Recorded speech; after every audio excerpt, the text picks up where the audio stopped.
नमस्कार, जय जोहार।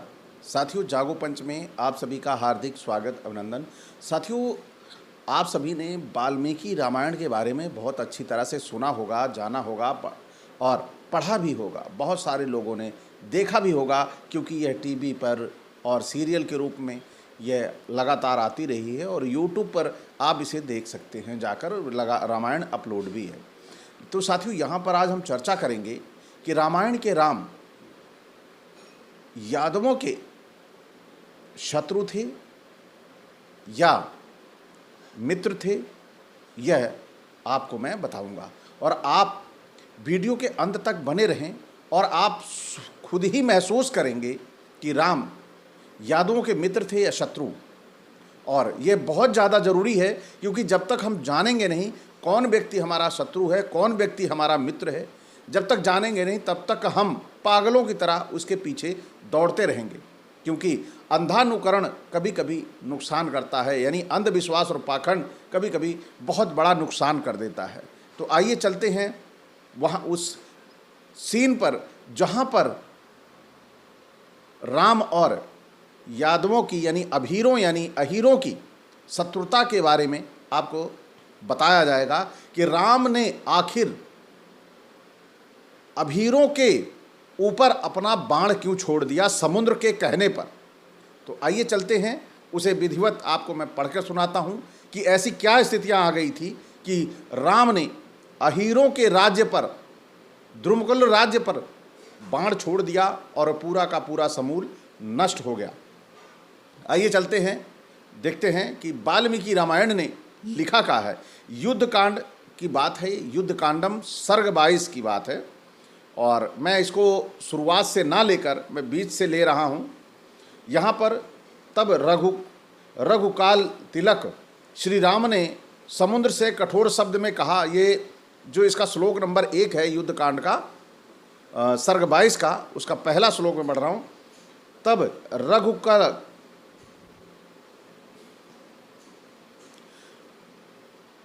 रघुकुल तिलक श्री राम ने समुद्र से कठोर शब्दों में कहा, महासागर, आज मैं पाताल सहित तुझे सुखा दूंगा।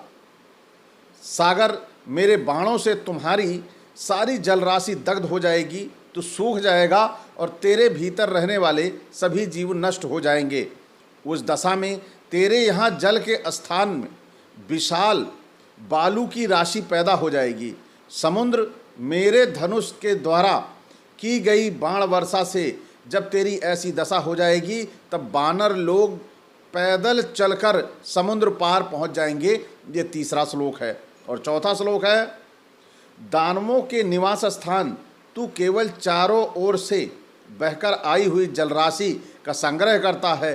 तुझे मेरे बल पराक्रम का पता नहीं, किंतु याद रख, तुझे मुझसे भारी संताप प्राप्त होगा।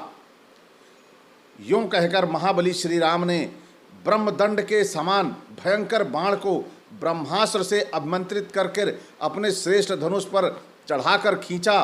रघुनाथ के द्वारा सहसा उस धनुष के खींचे जाते ही पृथ्वी और आकाश मानो फटने लगी और पूरा ब्रह्मांड डगमगा गया। अब सोचिए, जिन राम के धनुष के चढ़ाने से पूरा का पूरा ब्रह्मांड डगमगा रहा है, वही राम वहाँ रावण के पास जाके कितने दिन युद्ध करता है, यह आपको समझ रहे हैं। और यहाँ पर पूरा ब्रह्मांड डगमगा रहा है, यही आपको समझना है। सारे संसार में अंधकार छा गया, किसी को दिशाओं का ज्ञान न रहा। सरिताओं और सरोवरों में तत्काल हलचल पैदा हो गई। चंद्रमा और सूर्य नक्षत्र के साथ त्रियक गति से चलने लगे। सूर्य की किरणों से प्रकाशित होने पर भी आकाश में अंधकार छा गया। उस समय आकाश में सैकड़ों उल्काएं प्रज्वलित होकर उसे प्रकाशित करने लगी। अंतरिक्ष से अनुपम भारी गड़गड़ाहट के साथ वज्रपात होने लगा।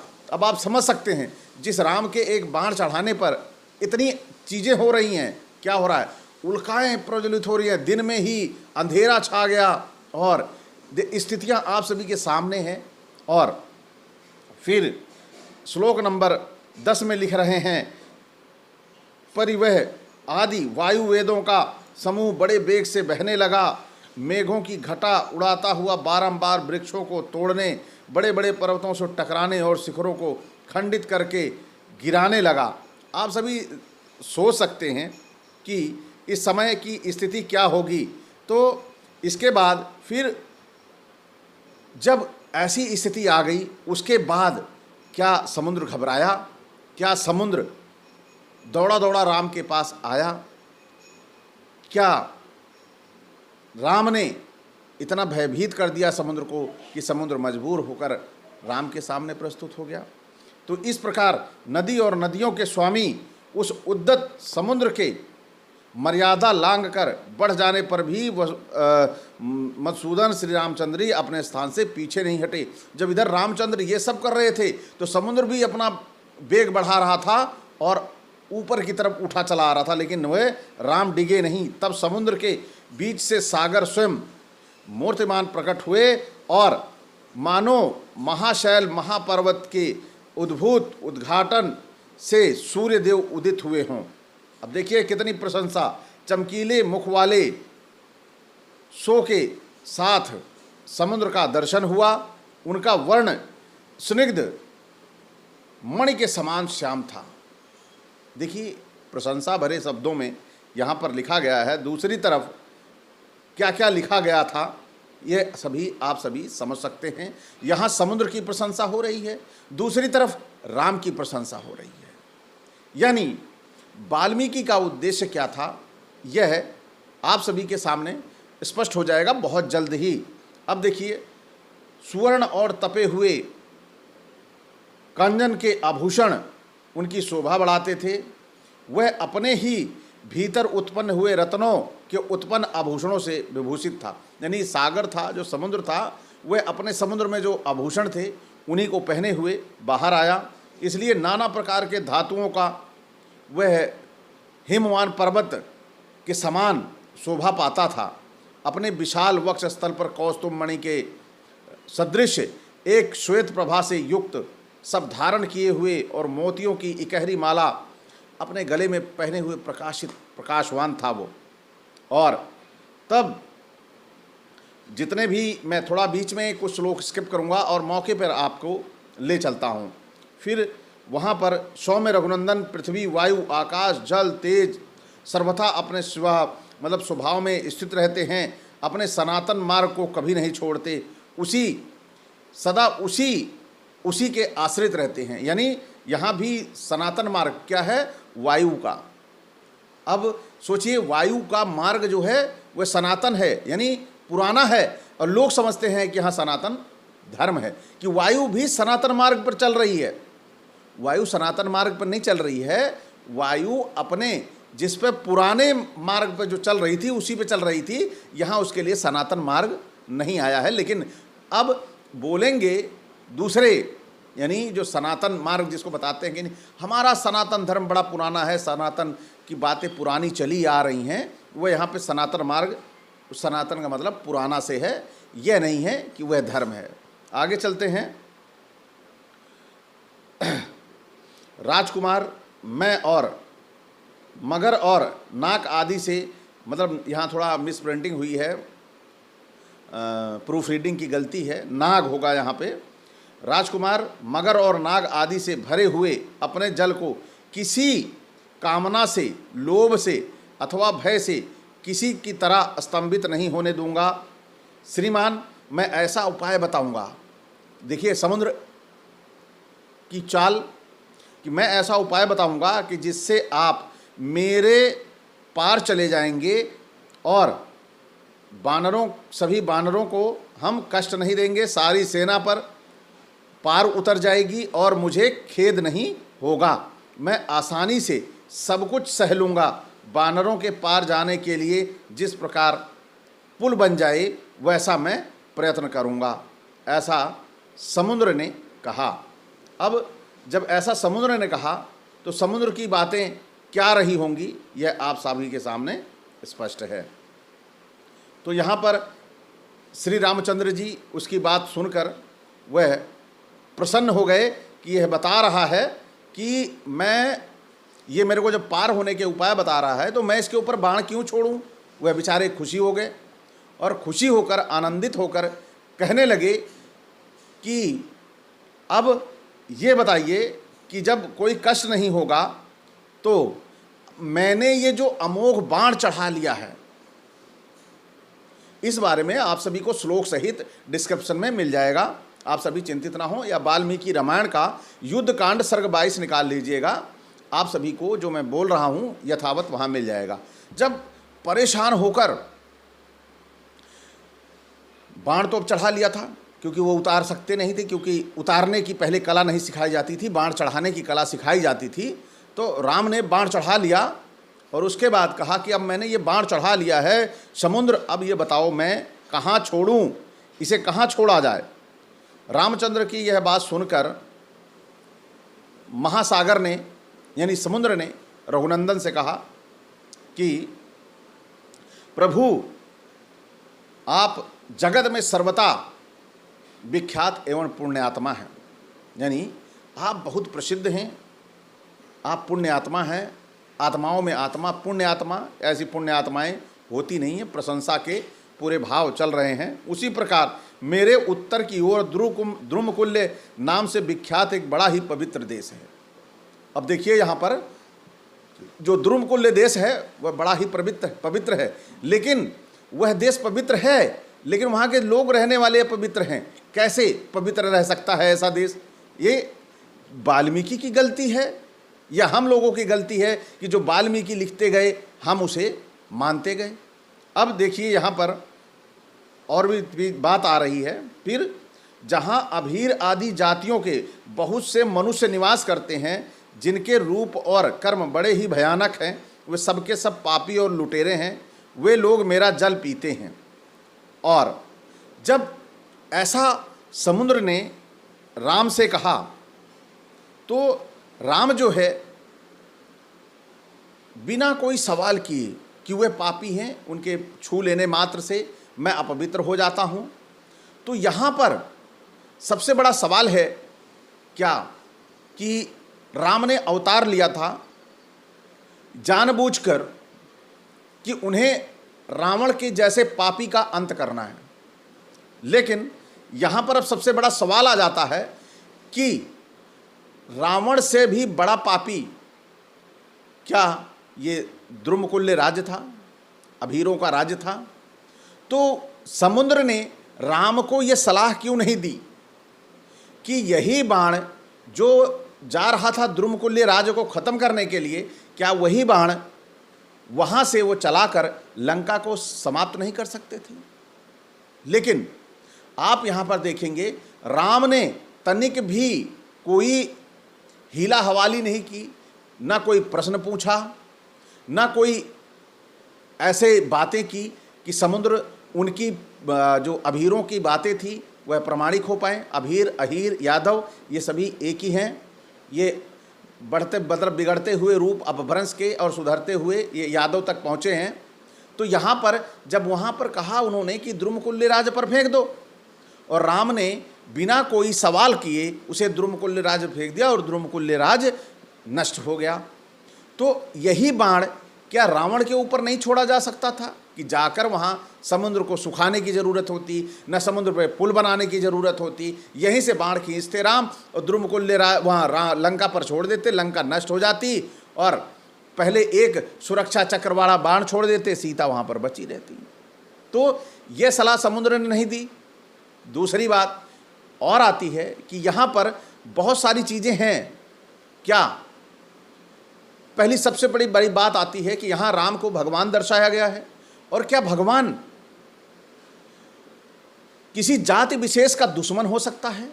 या किसी समुद्र यानी पृथ्वी पर पेड़ पक्षी थे और वह भी उठकर खड़े हो जाते, वो कह देते कि हमको फला से दिक्कत है। यानी जैसे हिरन था, राम को जंगल में बहुत मिलते थे, वो हिरन आके कहते कि राम ये शेर लोग मुझे खा जाते हैं और हम लोगों की जीवन नष्ट हो जाता है, तो राम क्या शेरों को मार डालते? तो इसी तरह यहाँ पर भी बात थी कि समुद्र ने कहा और उन्होंने वहाँ बाण छोड़ दिया। क्या एक भगवान ऐसा हो सकता है? अब भगवान की बात समझेंगे। क्या सूर्य ने आपके साथ कभी जातिगत भेदभाव किया है?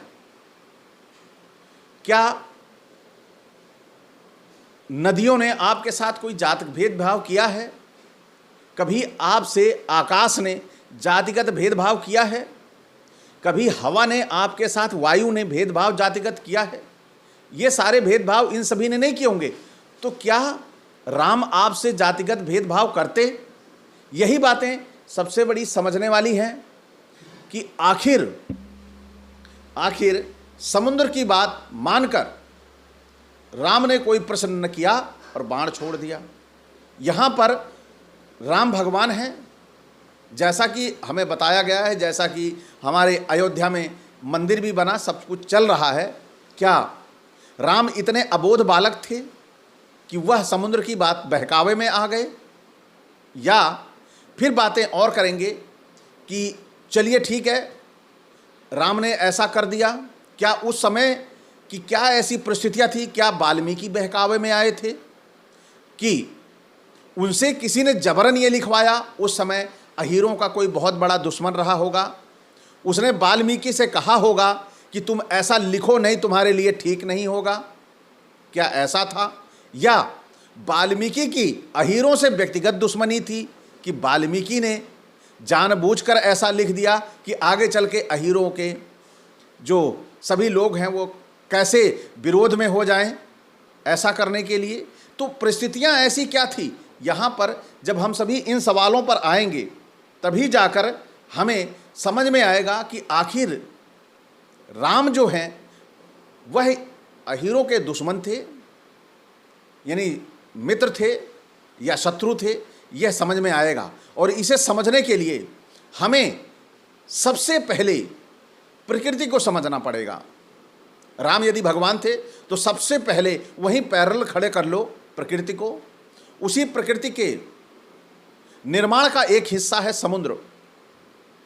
समुद्र कोई समस्त प्रकृति नहीं है, वह उसका एक हिस्सा है। तो प्रकृति ने समुद्र का भी निर्माण किया है। तो जब उसने निर्माण किया है प्रकृति ने, तो क्या वह समुद्र खुद प्रकट होकर कहता कि उनके छूने मात्र से मैं अपवित्र हो जाता? दुनिया भर की नदियों की गंदगी आकर समुद्र में मिल रही है, उससे समुद्र अपवित्र नहीं हो रहा है। यहाँ सवाल इस बात का है कि हम इन सब बातों को कैसे लें। तो यहाँ पर साफ साफ स्पष्ट होता है कि राम को टारगेट किया गया है। राम को टारगेट किसने किया है? अब यह समझने वाली बात है। पहला, या तो वाल्मीकि ने टारगेट किया है। दूसरा, या तो कोई ऐसा उस समय व्यक्ति रहा होगा या राजा रहा होगा जो दबंग और आतताई आतंकी रहा होगा। उसने बाण खींचकर वाल्मीकि के कनपटी पे रखा होगा और कहा होगा कि तू इन अहीरों के खिलाफ ऐसा लिख, क्योंकि यदि राम भगवान थे तो उन्हें भेदभाव करने की कोई ज़रूरत न होती। और दूसरा, वह बाण खींच के उन्हें समुद्र के कहने पर अहीरों के ऊपर छोड़ने की ज़रूरत न होती। तो यहाँ पर साफ स्पष्ट है कि राम से ये सब कराया गया है। और कराने वाला कौन है? या तो वाल्मीकि हैं या वाल्मीकि के पर्दे के पीछे कोई और है जिसने अहीरों से अपनी दुश्मनी निकालने के लिए ये सारे काम किए हैं। क्योंकि भगवान कभी किसी के साथ गलत नहीं कर सकता, क्योंकि भगवान हमारे आज बीच में है।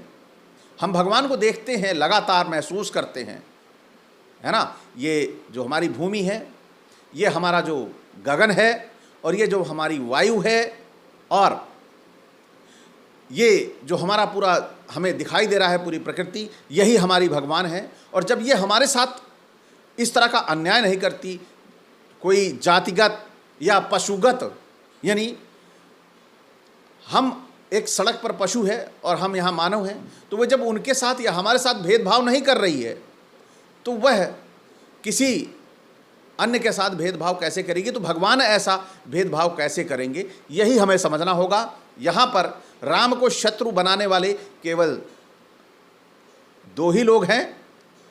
जैसे किसी व्यक्ति से जबरन कह दिया जाए कनपटी में बंदूक रख के कि तुम्हें यह काम करना है, तो वह बेचारा करेगा। तो उसमें वह दोषी व्यक्ति कौन है?